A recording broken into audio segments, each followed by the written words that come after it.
Hello, everybody, and welcome to a video an episode of where I really want to talk about a specific New York Jets player that I thought so highly of after his incredible production in his first 5 years,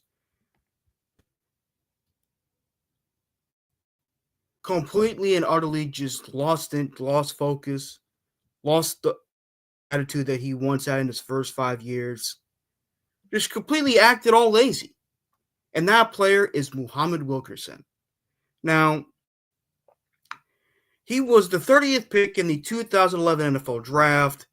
He was drafted to succeed a fan favorite in Sean Ellis, who left the Jets and signed with New England. Of course, the one player that he was often and rightfully so compared to coming out of college was Trevor Pryce, who had a great career with both the Denver Broncos, who he won 2 straight Super Bowls with, and the Baltimore Ravens.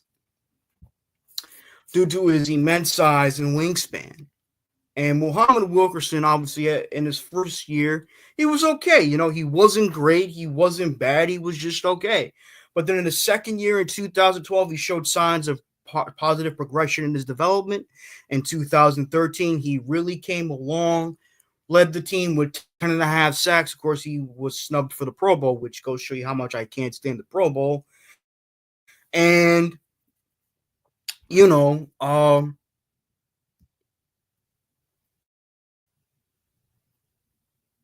sorry, I completely lost track right there. But, I think was voted second team All Pro or something like that for 2013.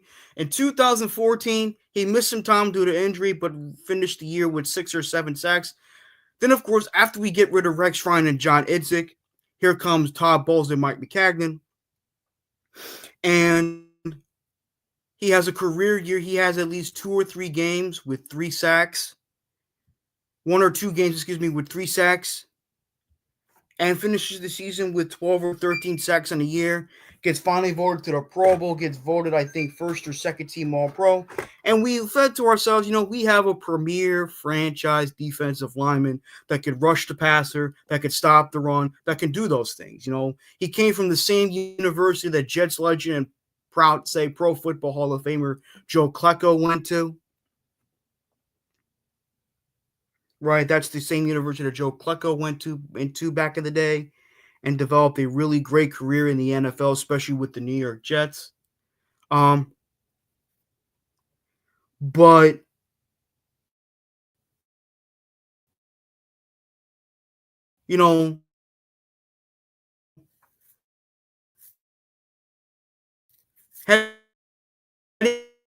of course, in 2015, he had Ryan Fitzpatrick had a career year with 31 touchdown passes, which is a franchise record. Eric Decker and Brandon Marshall both go for 1,000 yards receiving and score 10 plus touchdowns.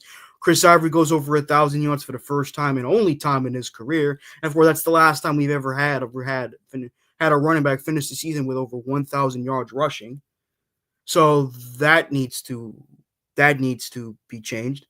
But the most important thing is that we finished 2015 with a winning record. Heading into the 2016 season, we all said to ourselves, maybe we may be heading in the right direction. And of course, it all ended down south ever since.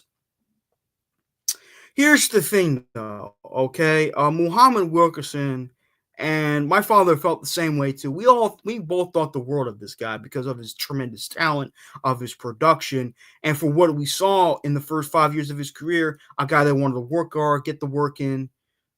But then after he got his money, he shows up late to training camp, shows up late to OTAs, shows up late to team meetings, doesn't give 100%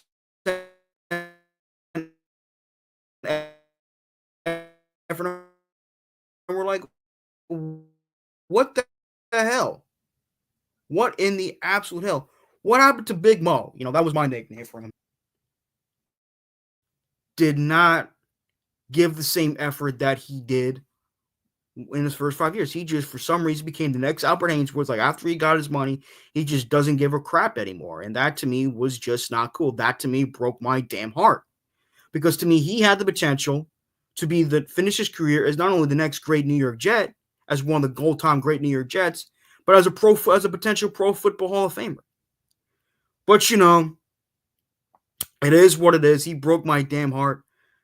You know, I'm sure he broke your guys' heart too. I'm sure, like you thought the world of this guy too. I mean, there's videos about him doing this thing, sacking Tom Brady, sacking Peyton Manning, sacking all kinds of quarterbacks, and stopping the run and all that. But for some stinking reason, after he got his bag, he just didn't give a crap no more. And that to me broke my damn heart.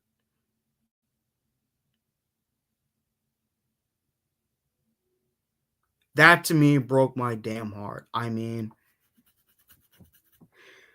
that was one of the few good players that Rex Ryan brought in. The others were like Bilal Powell. He was good. Sheldon Richardson. He was good. But of course, most of them were pretty bad. But Muhammad Wilkerson, before he got the bag, was a pretty damn good player. You know, so I do hope that I don't think Quinton Williams is like that. I don't think after he got his money he started to get lazy. I know he has yet to get back to 2022 Quinton Williams where he finished the season with 12 or 13 sacks.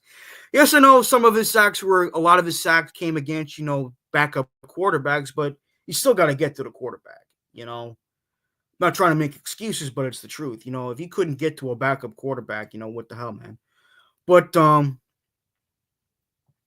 all I really wanted to talk about. He was the player that broke my damn heart. I'm sure my father, if he wanted to do a YouTube video with me, he would tell you the same thing as well. But he was good, man. He was a good player before he got the bag. So, you know,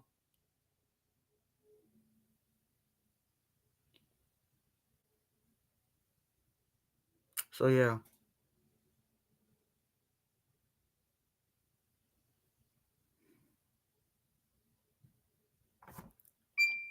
Son of a bitch.